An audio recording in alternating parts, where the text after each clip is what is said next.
नमस्कार, मैं नीरज पंत आप सभी का स्वागत करता हूं अपने YouTube channel study and motivation में। दोस्तों, हमारे द्वारा जो यूट्यूब चैनल बनाया गया है, इस यूट्यूब चैनल का उद्देश्य यही है कि समाज के जो मध्यम वर्ग है, जो आम जनमानस कोचिंग नहीं कर पाता है, चाहे वो किसी कॉम्पिटिटिव एग्जाम की तैयारी कर रहा हो या किसी कक्षा में अध्ययनरत हो, तो जीएस रिलेटेड टॉपिक पर हमारा वीडियो बनाने का उद्देश्य है। तो दोस्तों, आज हम बात करेंगे एक महत्वपूर्ण टॉपिक पर। आज का हमारा मुख्य विषय है इतिहास की अवधारणा। देखिए, विश्व में इतिहास का क्या महत्व है। हम सभी जानते हैं कि हम और हमसे आने वाली जो पूर्व की पीढ़ियां हैं, वो इतिहास से होकर गुजरी हैं। तो ज़्यादा बातें न करते हुए हम सीधे टॉपिक पे आते हैं कि इतिहास क्या है और इतिहास के क्या चरण हैं। देखिए, इतिहास एक ऐसा विषय है जो प्राचीन काल से चला आ रहा है, अर्थात जो घटनाएं समाज में घटित हो रही हैं और जिन्हें हम भोग चुके हैं, वही इतिहास है। वर्तमान समय में देखिए, एनसीईआरटी की किताबें हों, चाहे फिर ग्रेजुएशन लेवल की किताबें हों, बहुत सारी किताबों में इतिहास को अतीत के रूप में परिभाषित किया गया है। अतीत का अर्थ ही इतिहास है। अल-बरूनी है, इब्न बतूता है, ऐसे इतिहासकार हैं जिन्होंने कुछ न कुछ लिखा। हेरोडोट्स, जो कि एक यूनानी विद्वान था, उसे इतिहास का स्वयं पिता कहा गया है। तो इतिहास ऐसा विषय है जो अतीत में हो गया है और जो घटना घटित हो चुकी है, उसका एक लिखित रूप में अगर विवरण प्राप्त हो जाता है, तो उसे हम इतिहास की संज्ञा देते हैं। इतिहास का ज्ञान और बोध क्यों आवश्यक है? देखिए, इतिहास का ज्ञान इसलिए आवश्यक है क्योंकि जो इतिहास में या विगत या भूतकालिक घटनाएं घटित हो चुकी हैं, उनसे हम दोबारा उनको न दोहराएं। चाहे प्लेग महामारी हो या यूं कहें कि अराजकता हो, आतंकवाद हो या किसी प्रकार का सामाजिक बुराई हो, उसको हम दोबारा न दोहराएं। उसके जो दुष्परिणाम हुए, उदाहरण के लिए हम देखें, भारत में सती प्रथा एक बहुत बड़ी सामाजिक बुराई थी, जो आज के समय में बहुत इसे समाज में निंदित रूप से देखा जाता है। और उस समय जो एक स्त्री के साथ व्यवहार होता था, उस व्यवहार को देखते हुए आज के समाज में यह काफ़ी हद तक एक प्रकार से हेय दृष्टि से लोग इसे देखने लग गए हैं। तो इतिहास हमें यही बताता है कि पिछली चीज़ें या विगत चीज़ें जो गलत थी और आज के समय में क्या हैं, उन ऐतिहासिक भूलों को हम फिर से न दोहराएं। ये हमें इतिहास सिखाता है। और कुछ पॉजिटिव चीज़ें भी होती हैं जिन्हें हमें स्वीकार करना चाहिए। तो ये चीज़ें हैं इतिहास के ज्ञान का महत्व संक्षिप्त तौर पर। लेकिन हम बात करते हैं इतिहास के विभिन्न कालखंडों की ओर। यदि हम बात करें मनुष्य के उद्भव की, तो मनुष्य का उद्भव बहुत पहले हो चुका है इस पृथ्वी पर। अगर भौगोलिक दृष्टि से देखा जाए तो 1 अरब वर्ष पूर्व इतिहास की भूगोल की दृष्टि से ये पृथ्वी मानी जाती है। और यह माना जाता है कि यह पृथ्वी अपने प्रारंभिक स्वरूप में तरल अवस्था में थी। और जब तरल अवस्था में थी तो यहाँ पर एकदम से जल के रूप में थी, लेकिन यह बहुत गर्म थी। इस पर किसी जीव की कल्पना नहीं थी। जो भी इस जीव का अंश इस पर गिरता था, उस तुरंत राख हो जाता था। तो ये स्थिति उस समय थी 1 अरब वर्ष पूर्व। और ग्रहों की उत्पत्ति के बारे में भी बताया जाता है कि क्या स्थिति थी। एक पिंड था, निहारिका के नाम से घूम रहा था। इसका भी इतिहास है, क्योंकि यह माना यह भौगोलिक मुद्दा है, लेकिन फिर भी मैं इसे इतिहास के अंदर लाना चाहूँगा। क्योंकि जब पृथ्वी की उत्पत्ति हुई या पृथ्वी की उत्पत्ति का इतिहास हुआ, तभी इतिहास आगे बढ़ा। एक प्रकार से यहाँ भूगोल और इतिहास का एक समन्वयिक अध्ययन करना आवश्यक हो जाता है। तो जब पृथ्वी की उत्पत्ति हुई थी, तो उस समय एक निहारिका नामक पिंड चारों ओर गति कर रहा था। उस पिंड के त्वरित वेग से, उसके घर्षण से उत्पन्न अत्यधिक घर्षण उत्पन्न होने के कारण वह निहारिका पिंड अनेक टुकड़ों में बट गया या टूट गया। वह कहा जाता है कि वही पिंड जो है 9 खंडों में विभाजित हुआ, जिससे 9 ग्रहों की उत्पत्ति हुई थी। वर्तमान में 8 ग्रह हैं। प्लूटो ग्रह ग्रहों की श्रेणी से हटा दिया गया है, क्योंकि वह दूसरे ग्रह का रास्ता काटता था। ग्रहों की अपनी एक विशेषता है कि वह घूमते हुए सौरमंडल में से किसी दूसरे ग्रह का मार्ग नहीं अवरुद्ध करेगा। लेकिन प्लूटो की विशेषता यह थी कि वह दूसरे ग्रहों के मार्ग को अवरुद्ध करता था या उसे काटता था। तो इसलिए उसे ग्रहों की श्रेणी से हटा दिया गया था। खैर, ये बात पृथ्वी की उत्पत्ति से संबंधित है, ग्रहों की उत्पत्ति से संबंधित है। यह उसका इतिहास है। तो जब वर्षा हुई, वर्षा कब हुई? हमने कहा कि पृथ्वी तरल रूप में थी, द्रव्य रूप में थी। और वर्षा कैसे होगी? क्योंकि अत्यधिक गर्मी बढ़ गई थी, उसकी ऊष्मा बढ़ गई थी। ऊष्मा के बढ़ने के कारण जो था, बादलों का निर्माण होने लगा, हाइड्रोजनीकरण होने लगा। जब बादल बने तो वह क्या हुआ, संघनन की क्रिया के दौरान क्या हुआ, पृथ्वी पर वर्षा होने लगी। जब वर्षा होने लगी तो धीरे धीरे करके माना जाता है कि हजारों वर्षों तक बारिश होती रही। जब बारिश होती रही तो उसके बाद क्या हुआ, यह पृथ्वी धीरे धीरे ठंडी होने लगी और समुद्र की उत्पत्ति होने लगी। कहीं पर्वत बन गए, कहीं पठार बन गए, कहीं मैदान बन गए, क्योंकि लावा था। लावा लावा ने ही पृथ्वी का रूप धारण किया।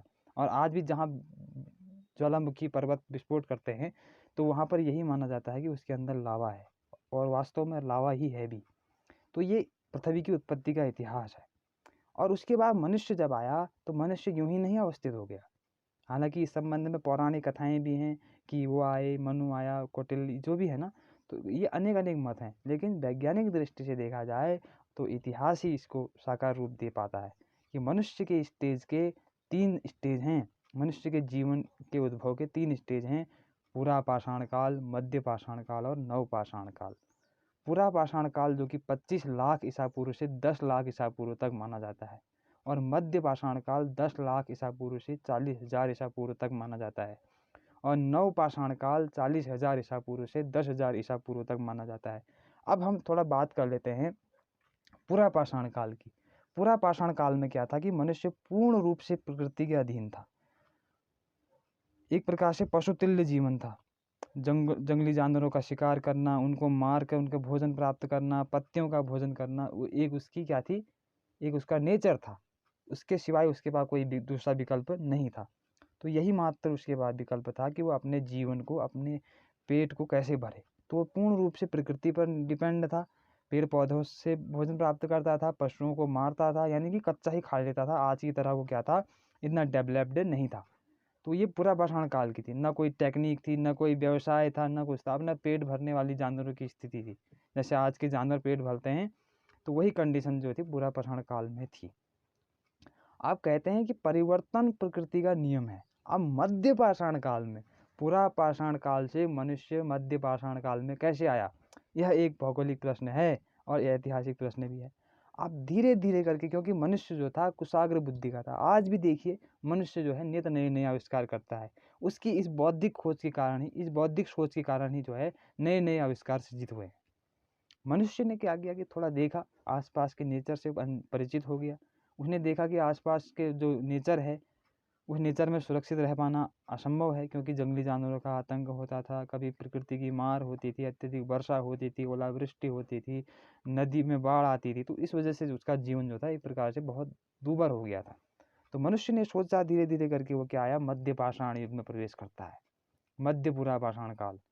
तो मध्य पाषाण काल में जब प्रवेश करता है तो उस दौरान मनुष्य ने क्या करा। पाषाण काल किस लिए कहा गया, पाषाण काल इसलिए कहा गया क्योंकि पत्थर ही उसका विकल्प था। पत्थर से जानवरों को मारता था, पत्थरों से काट पीट करता था। उसके बाद दूसरा विकल्प नहीं था। गुफा, पत्थर की ही झोपड़े में रहता था, पत्थर की ही गुफाओं में रहता था, इसलिए इनको, इन सारे स्टेज को पाषाण काल की संज्ञा दी गई। ठीक है। तो उसके बाद जब ये आया मध्य पाषाण काल में, इसने देखा कि हमारा जीवन असंभव हो रहा है। तो इसने क्या करा, ये ऊपरी वाले क्षेत्रों से हट के नीचे की ओर आने लगा। और यहाँ पर इसने क्या करा, पत्थर के औजार बनाने शुरू कर दिए। उसने देखा कि यार पत्थर मार रहा हूँ, खाने में दिक्कत हो रही है, काटने में दिक्कत हो रही है, तो इसने नुकीला कर दिया। और कुछ तीर भाले टाइप के इसने लकड़ियों के भी बनाने शुरू कर दिए। तो वहाँ से इसका शुरू होता है मध्य पाषाण काल, जो कब से कब तक रहा, अभी मैंने बताया कि 10 लाख ईसा पूर्व से 40,000 ईसा पूर्व तक मध्य पाषाण काल रहता है। उसके बाद ये प्रवेश करता है नव पाषाण काल में। इसी काल को सबसे पहले, सबसे ज़्यादा क्या कहा जाता है, यानी कि प्रगतिवादी काल कहा जाता है। इसी काल में मनुष्य ने सबसे ज़्यादा प्रगति की। यहाँ आया मनुष्य, ऊपरी घाटी से निचली घाटियों की ओर प्रवेश करने लगा, जहाँ कुछ नदियाँ थी, जल की आपूर्ति होने लगी। इसने देखा कि आसपास बहुत सारे अनाज उग रहा है, ऑटोमेटिकली होता था उस समय। कहीं गेहूँ और जंगली अवस्था में उग रहा था, कहीं धान उग रहे थे, कहीं चावल उग रहे थे। तो इसने क्या किया, मनुष्य ने क्या किया, तो ह्यूमन ने क्या किया कि उस अनाज को इकट्ठा करना शुरू किया। उसने कहा अरे वाह स्वादिष्ट हो रहा है, कितने अच्छे मक्का हो रही है नेचर में। मक्का इसको स्वादिष्ट लगी, गेहूँ इसे स्वादिष्ट लगा, जौ इसे स्वादिष्ट लगा, मटर भी स्वतः होती थी। तो इसने क्या करा, उसे बीज बनाना शुरू कर दिया, उस मटर से, उस चावल से, उस गेहूँ से, जो नेचर में स्वतः उत्पन्न हो रहा था। तो इससे मनुष्य ने क्या करा, बोना शुरू करा और कृषि की ओर उन्मुख हो गया। इसने देखा कि बहुत सारे जानवर जंगली अवस्था में मिल रहे हैं, कहीं कुत्ता है, कहीं भेड़िया है, कहीं है ना, तो बहुत सारे जानवर थे, गाय थी। तो उसने देखा कि जानवर हैं, तो उसने उन्हें भी पालना शुरू कर दिया। ठीक है। तो उन जानवरों को भी पालना शुरू कर दिया। उन जानवरों से उसे क्या मिलने लगा, दूध मिलने लगा, मांस मिलने लगा। अब उसे जंगली जानवरों को मारने के लिए जंगली अवस्था में शिकार करने की ज़रूरत नहीं रही। अब उसने धीरे धीरे क्या किया, झोपड़ी बनाना भी शुरू कर दिया, क्योंकि असुरक्षित माहौल में था। बारिश होती थी तो सिर में होती थी, गुफा में भी कब तक रहता था, गुफाएं भी कभी भूस्खलन के कारण टूट सकती थी। तो उसने झोपड़ी बनाना, छप्पर बनाना शुरू कर दिया। तो धीरे धीरे करके क्या होता है कि ये नवपाषाण काल में वो उन्मुख होता है। नवपाषाण काल के बाद धीरे धीरे करके शुरू होता है आद्य ऐतिहासिक युग, जिसमें क्या होता है कि हमें पूरी जानकारी तो नहीं है, लेकिन हमको उसके बारे में पता है किसके माध्यम से, केवल अवशेषों के माध्यम से। इन तीनों कालों के माध्यम से हमारे पास कोई लिखित विवरण नहीं है, हम उन्हीं पद्धतियों से पता करते हैं जो इसके अवशेष मिले हैं। चाहे इसके द्वारा शिकार किए गए जानवरों की हड्डियाँ हों, या कुछ राख हो, कुछ इमारतें हों टूटी फूटी अवस्था में, गुफाएं हों, या इनके द्वारा की गई चित्रकारी हो, तो है नहीं। तो गुजरात की भीमबटका की गुफाओं में इस प्रकार के अवशेष मिलते हैं। तो ये बहुत सारे अवशेष जो हैं अलग अलग प्रांतों में मिलते हैं, भारत में ही नहीं पूरे विश्व में इस प्रकार के पुरापाषाण कालीन, मध्य पाषाण कालीन और नवपाषाण कालीन अवशेष हमको मिलते हैं, जिनसे हम एक क्रमिक इतिहास का निर्माण करते हैं। तो इतिहासकारों ने कार्बन 14 एक पद्धति है जिसके आधार पर यह अनुमान लगाया जाता है कि कितने वर्ष पूर्व क्या हुआ था। तो इतिहासकारों ने उसी कार्बन 14 पद्धति के आधार पर यह पता लगाने का प्रयास किया कि क्या था मानव का वास्तविक स्वरूप और किन स्टेप से गुजरने के बाद वो आज के इस स्टेप में पहुंचा है। तो फिर पहिए की खोज हो गई नवपाषाण काल में। फिर उसने क्या किया, धीरे धीरे करके सभ्यताएं अवस्थित हो गई, क्योंकि पशुपालन हो रहा था, कृषि होने लग गई थी, है नहीं। तो अब कृषि होगी तो अधिक से अधिक लोग क्या करेंगे, फायदा भी तो लेंगे। कोई लोग धनी बनेंगे, कोई लोग निर्धन बनेंगे, ऐसा भी समाज में होता है। तो डिवीज़न भी होना स्वाभाविक है। कई लोग व्यापार करेंगे, आयात निर्यात करेंगे। तो क्योंकि मुद्रा तो थी ही नहीं, मुद्रा नहीं थी तो क्या होगा, वस्तु विनिमय प्रणाली हुई। तो यहाँ पर हमारा आता है अर्थशास्त्र, कि वहाँ पर जो है जब मनुष्य के पास मुद्रा नहीं थी तो वहाँ पर उसने क्या करा, वस्तु के बदले वस्तु देना शुरू किया, है नहीं। किसी को गेहूं की आवश्यकता है तो वो चावल देता था, ठीक है नहीं। चावल के बदले गेहूं, गेहूं के बदले चावल, मछली के बदले बकरी, बकरी के बदले मछली, है नहीं। तो इस प्रकार से छोटे छोटे नगर और सभ्यताएं भी स्थापित होने लगी थी। धीरे धीरे क्या हुआ, धातुओं की खोज होने लगी। तो खुदाई के लिए भी क्या करने लगा, पत्थरों का औजार नहीं का प्रयोग न करते हुए वो तांबे के औजारों का प्रयोग करने लगा। फिर धीरे धीरे लोहे की खोज भी होती गई, लेकिन अभी तांबे की खोज नहीं हुई, लोहे की खोज नहीं हुई थी। लोहे की खोज में बहुत लंबा टाइम लगा। तांबे की खोज से क्या हुआ कि उसको कहते हैं ताम्रपाषाण युग। जब आई सिंधु घाटी की सभ्यता, हमने कहा कि नगरीकरण हो रहा था, शहर बस रहे थे, लोग आयात निर्यात कर रहे थे, एक दूसरे की वस्तुओं को ले रहे थे और उसके बदले दूसरी वस्तु दे रहे थे। तो एक प्रकार से क्या होने लगा, व्यापार शुरू होने लगा, नगर व्यवस्थित होने लगे। तो धीरे धीरे करके क्या हुआ कि मनुष्य ने क्या करा, एक नई सभ्यताओं को जन्म दिया। उन्हीं में से एक आती है सिंधु घाटी की सभ्यता, जिसका इतिहास में विशिष्ट स्थान है, हड़प्पा सभ्यता। तो उस हड़प्पा सभ्यता ने क्या करा, पूरे विश्व को प्रभावित किया कि इससे पहले जबकि कल्पना नहीं कर सकते हो, तब से पहले मैं स्ट्रांग थी और इस स्ट्रांग अवस्था में थी कि तुम्हें पता नहीं है। आज का युग तुम्हारा जो है मेरे सामने तुच्छ है।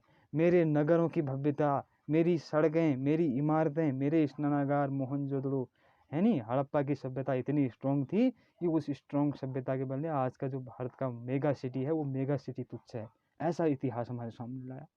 1921 की बात है, दयाराम साहनी ने जब इसको उत्खनन करवाया था।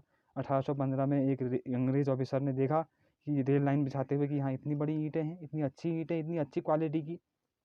तो ईंटें मिली, तो ईंटें अंग्रेज को मिली। उसने कहा यार, उस अंग्रेज ने क्या करा, उन ईंटों को वहाँ सारे रेल लाइन में बिछाने को कर दिया, ठीक है नहीं। लाहौर के वगैरह के बीच में, जो सिंध के प्रांत के बीच में जब रेल लाइन बिछाई जा रही थी, तो उस अंग्रेज अधिकारी ने क्या करा कि इतनी अच्छी ईंटें। तो इतिहासकार उस समय भी थे, इतिहासकारों ने कहा कि इतनी बड़ी, इतनी अच्छी क्वालिटी की ईंटें कहाँ से आई इस युग में, और इतनी पुरानी हैं और फिर भी इतनी स्ट्रांग है कि रेल लाइन में लगाना पड़ रहा है, लगाने योग्य हैं। तो इन्हीं बातों को ध्यान में रखते हुए 1921 में दयाराम साहनी के नेतृत्व में क्या हुआ, मोहनजोदड़ो की उत्खनन का कार्य हुआ। जब वहाँ से बहुत सारी क्या प्राप्त हुई, उसके बाद बहुत सारी वस्तुएं प्राप्त होने लगी। कहीं पर गहने प्राप्त होने लगे, कहीं पर इमारतें प्राप्त होने, कहीं सीढ़ियाँ हुई। तो बहुत बड़े हेक्टेयर क्षेत्र को खोदा गया। ऐसा नहीं कि एक छोटा गाँव खोदा गया, एक बड़े जिले के बराबर खोदा गया वो, क्योंकि नगर था, बहुत बड़ा नगर था। उस नगर की कल्पना आज के इतिहासकारों ने की है, उसकी सड़कों को देखते हुए ये किस प्रकार का था। तो खैर इन बातों को हम अगले वीडियो में करेंगे। तो इस वीडियो में फ़िलहाल के लिए इतना ही। अगली वीडियो में हम बात करते हैं सिंधु घाटी सभ्यता पर, सिंधु घाटी सभ्यता के आर्थिक, सामाजिक और धार्मिक जीवन पर। तब तक के लिए इस वीडियो में इतना ही।